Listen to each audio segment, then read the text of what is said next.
जैसा कि last episode में हमने देखा कि जियान ने युन सेक्ट को डिसबैंड करने के लिए कह दिया था और अब जियान वापस अपने जियाओ क्लान में आ गया है और वो सोल हॉल के बारे में सोच रहा है कि उन्होंने उसके पापा और उसके टीचर के साथ पता नहीं क्या किया होगा। वही तभी एक मेंबर जियाओ फैमिली की जो जियान को चाय देने आती है वो कहती है कि जियाओ दिंग और जियाओली आ रहे हैं।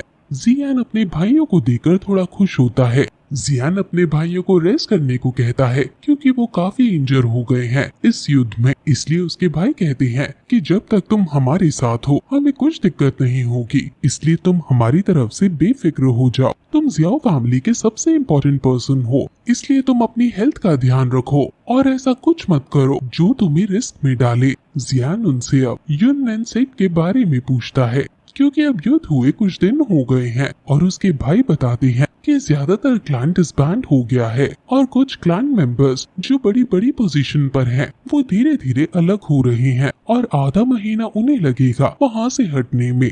हमारी फैमिली का बदला पूरा हो गया है और अब उनके लिए यही सही होगा कि वो डिसबैंड कर दे खुद को, वरना युन लैनसेक्ट के अंदर हम लोग कत्लेआम मचा देंगे और अगर ये नौबत आई तो इससे जियान की क्लैन की ही बदनामी होगी। इसलिए अच्छा होगा कि अगर युन लैनसेट खुद ही अपने आप को डिसबैंड कर दे। ये बात जियाओ दिंग अपने छोटे भाई जियाओ ली को समझा रहा था क्योंकि जियाओ ली को ये बात बहुत अजीब लग रही थी कि हमने उन सभी को जिंदा छोड़ दिया। जियाओ ली को समझ आ जाता है और हंसते हुए कहता है कि वो काफी समय से ब्लैक हॉर्न रीजन में था, इसलिए नॉर्मल लोगों की तरह सोचना उसने थोड़ा बंद कर दिया था। जियाओ दिंग अब जियान को समझाता है कि मैं जानता हूँ कि तुमने ये फैसला अपने दिल पर पत्थर रख कर लिया था, लेकिन जो तुमने फैसला लिया वो एकदम सही था और अब तुम्हारी वजह से ही जियाओ फैमिली की लोग इतनी ज्यादा इज्जत करते हैं और अगर अब तुम्हारे मन में यूजी के लिए भी फीलिंग्स हैं तो तुम उसे जाकर बता सकते हो। उसने युन लैनसेट की बैटल में हमारे खिलाफ लड़ाई नहीं की थी, इसलिए वो हमारी क्लैन की दुश्मन नहीं है। जियान कहता है कि वो सब हमारा पास्ट था। असल में जियान के अंदर फीलिंग्स तो हैं, लेकिन उसके पास इस सब का टाइम नहीं है क्योंकि उसे जल्दी से टीचर की बताई हुई रेसिपी से लाइफ डिवोरिंग पिल भी बनानी है ताकि वो अपने भाई को दे सके।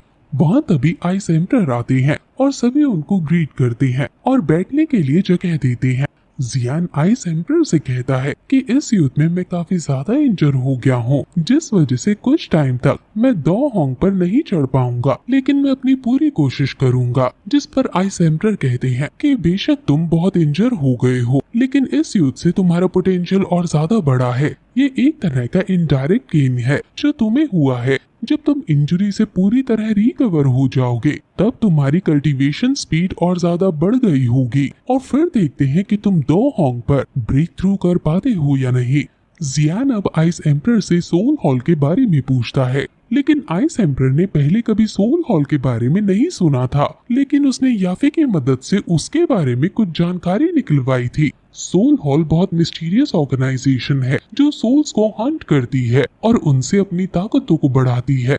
जियान के पापा और टीचर दोनों ही सोल हॉल के कब्जे में हैं, जिसे जियान किसी भी कीमत पर छुड़ा कर रहेगा और सोल हॉल जियाओ फैमिली में भी काफी इंटरेस्ट रख रहा है क्योंकि उसे कुछ चाहिए। इसलिए हमें और ज्यादा अलर्ट मोड में आना होगा। फ्यूचर में हमें और ज्यादा स्ट्रॉन्ग मैन अपनी साइड में चाहिए होंगे और हम सभी को और ज्यादा स्ट्रॉन्ग होना होगा। हमें एक फोर्स क्रिएट करनी होगी जो सोल हॉल जैसी पावरफुल ऑर्गेनाइजेशन के खिलाफ लड़ सके।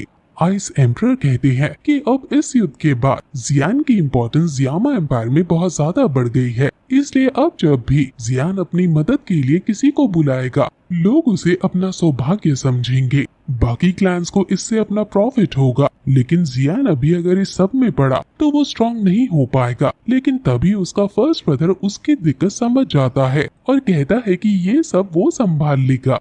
वो यहाँ पावरफुल क्लैन बनाएगा अपनी जियान क्लैन की और बाकी क्लैंस के साथ एलाइंस बनाएगा।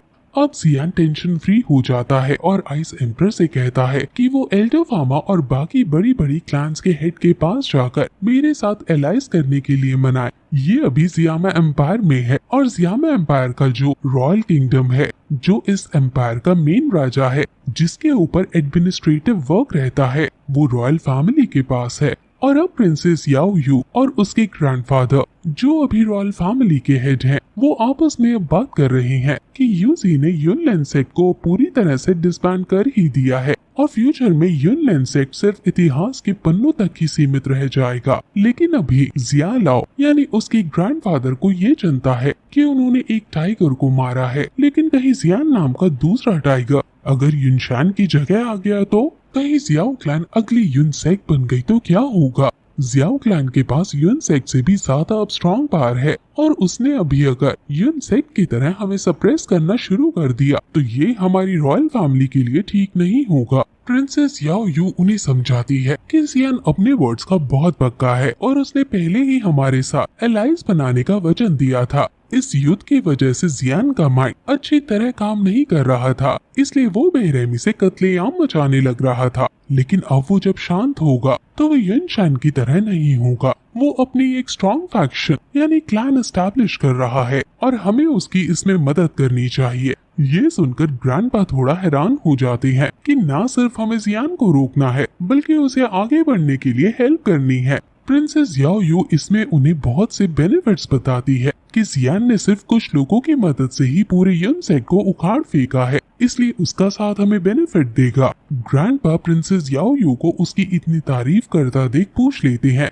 कि क्या तुम जियान को पसंद करती हो, जिस पर प्रिंसेस याओ यू शर्माकर कुछ नहीं बोलती और ग्रैंडपा भी फिर हंसकर बात पलट कर कहती हैं कि तुम रॉयल फैमिली की तरफ से जियान के पास जाओ और हमारी दोस्ती का हाथ उसे बढ़ाओ। जियामा एम्पायर को वैसे भी स्ट्रॉन्ग लोगों की जरूरत है और शायद जियान ही इसके लिए एकदम सूटेबल कैंडिडेट है और साथ ही साथ वो उसे पॉइजन सेक्ट के बारे में इन्वेस्टिगेशन करने को भी कहते हैं। पॉइजन सेक्ट की बात डे बाय डे मिस्टीरियस तरीके से बढ़ती जा रही है और शायद कुछ समय में पॉइजन सेक्ट रॉयल फैमिलीज की मीटिंग में भी बैठने लगेगा, इसलिए पहले ही उनके बारे में इंफॉर्मेशन आने से हमें हर तरफ की जानकारी रहेगी। जिस पर प्रिंसेस याओ यू कहती है कि उसने पहले ही काफी सारे स्पाइस वहाँ छोड़ दिए थे, लेकिन सभी से सिर्फ मुझे 2 वर्ड सुनने को मिले और वो 2 वर्ड है पॉइजन गर्ल।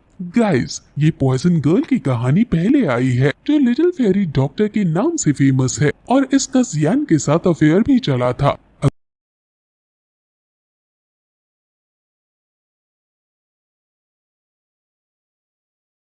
वही जियान टीचर की दी हुई रेसिपी देख रहा था जिसमें उन्होंने लाइफ डिवोरिंग सोल पिल बनाना बताया है, लेकिन उसके लिए बहुत खास तरह के इंग्रेडिएंट्स चाहिए जिसे पाने में बहुत टाइम जा सकता है, इसलिए जियान थोड़ी चिंता में आ रहा है। लेकिन तभी वहाँ एक जियाओ मेंबर जियान को खबर देती है कि रॉयल फैमिली से प्रिंसेस याओ यू उसे मिलने आई है। जियान सोचने लगता है कि वो आखिर यहाँ क्यों आई होगी। वो उससे मिलने वहाँ जाता है, जिस पर प्रिंसेस याओ यू कहती है कि आप तो ईद के चांद हो रखे हो, बहुत बार मिलने की कोशिश करने पर कभी कभार मिलते हो और आज फाइनली तुम मुझे मिल ही गए। जियान पूछता है कि आपके यहाँ आने का क्या कारण है, जिस पर प्रिंसेस याओ यू थोड़ा हंसते हुए कहती है कि अभी हमने मिलकर एक बहुत बड़ी जंग जीती है, क्या मैं तुमसे मिलने भी नहीं आ सकती। जिस पर जियान भी थोड़ा हंस जाता है और उसको बैठने के लिए सीट देता है और कहता है कि तुम सिर्फ मुझे देखने के लिए तो नहीं आई होगी ना। जिस पर प्रिंसेस याओ यू कहती है कि मैंने सुना है कि तुम जियामा एम्पायर में बहुत बड़ी क्लैन बनाने जा रहे हो। जिस पर जियान हाँ कहता है और बताता है कि जियाओ फैमिली के कुछ दुश्मन हैं जो बिल्कुल भी ऑर्डिनरी नहीं है,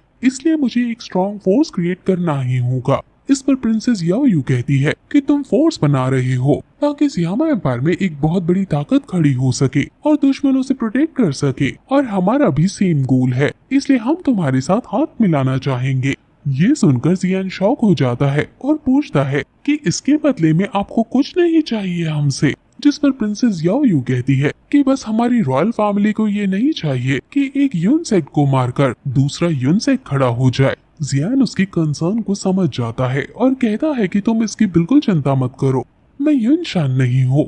जब तक रॉयल फैमिली जियान की दुश्मन नहीं है, मैं हमेशा रॉयल फैमिली की मदद याद रखूंगा और जब जरूरत होगी मैं तुम्हारी यानी रॉयल फैमिली की मदद करने से भी पीछे नहीं हटूंगा। प्रिंसेस याओ यू खुश होकर कहती है कि मैं तुम्हारा कैरेक्टर जानती हूँ, तुम दोस्तों के साथ काफी अच्छे हो। जियान कहता है कि जब मैं फॉर्मेशन क्रिएट करूंगा तब मैं तुम्हें जरूर अपनी मीटिंग्स में शामिल करूंगा। और फिर प्रिंसेस याओ यू खुश होकर अपने आदमियों को बुलाती है और जियान के लिए काफी सारे गिफ्ट्स छोड़ जाती है। अब वो वहाँ से विदा लेती है और इनकी तरह से और इनकी तरफ से कोई गुड न्यूज आने का वेट करने को कहकर चली जाती है। जियान कहता है कि रॉयल फैमिली काफी जनरस है और वो हमारी क्लैन को फॉर्म होने से भी नहीं रोक रहे हैं, बल्कि उसमें हाथ मिलाने की बात कर रही हैं। और वैसे भी रॉयल फैमिली पहले कुछ सालों में मिस्टिक क्लाउड सेक्ट के हाथों बहुत सप्रेस हुई है, इसलिए उसे डर है कि कहीं हम भी तो एक दूसरे मिस्टिक क्लाउड सेक्ट नहीं। अब हमारे लिए इसमें ही फायदा होगा कि हम रॉयल फैमिली का हाथ पकड़ ले, ताकि एक एक करके फिर बाकी जैसे एल्केमी एसोसिएशन भी हमारे साथ हाथ मिला ले।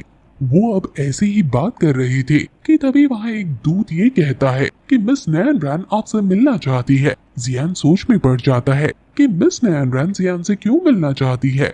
उसके भाई उसका मजाक उड़ाने लगते हैं कि ये तो वही है जो हमारी भाभी होने वाली थी। अब मिस नैन रैन वहाँ आती है और जियान उसे बैठने के लिए सीट देता है, लेकिन वो मना कर देती है और दुखी होकर कहती है कि मैं अब जियामा एम्पायर छोड़कर जा रही हूँ। मैं बस तुम्हें एक आखिरी बार देखना चाहती थी, इसलिए आई हूँ। मेरी टीचर मुझे लेकर जा रही है, क्या तुम उनसे लास्ट बार मिलने आ सकते हो? जियान हाँ कर देता है और नैन रैन के साथ उस युद्ध वाले इलाके में चला जाता है। और वहाँ नैन रैन कहती है कि आसपास की तबाही देखकर तुम खुश तो बहुत होगे, जिस पर जियान उसके दुख को समझते हुए कहता है कि अगर तुम जियाओ फैमिली के डिस्ट्रक्शन को अपनी आंखों से देखती तो शायद ये सब ना कहती।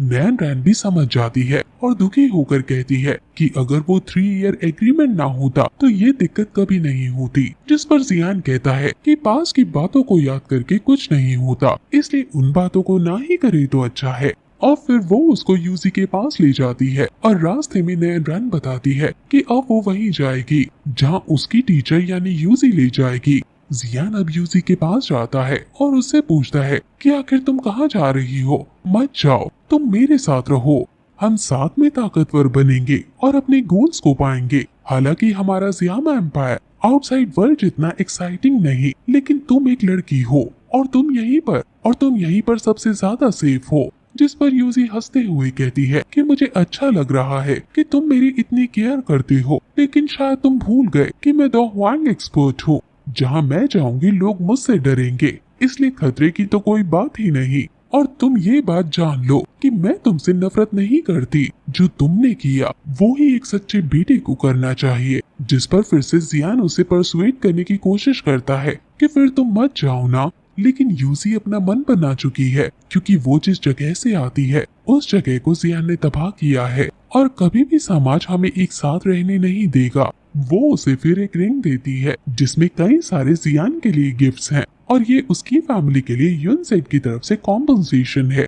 यूजी कहती है कि मैं खुद को बहुत खुशनसीब समझती हूँ कि मेरी मुलाकात तुमसे हुई उन पहाड़ों में और हम इतने ज्यादा करीब आ गए। वो फिर साथ बिताए हुए पल याद करते हैं और फिर यह एपिसोड यहीं खत्म हो जाता है।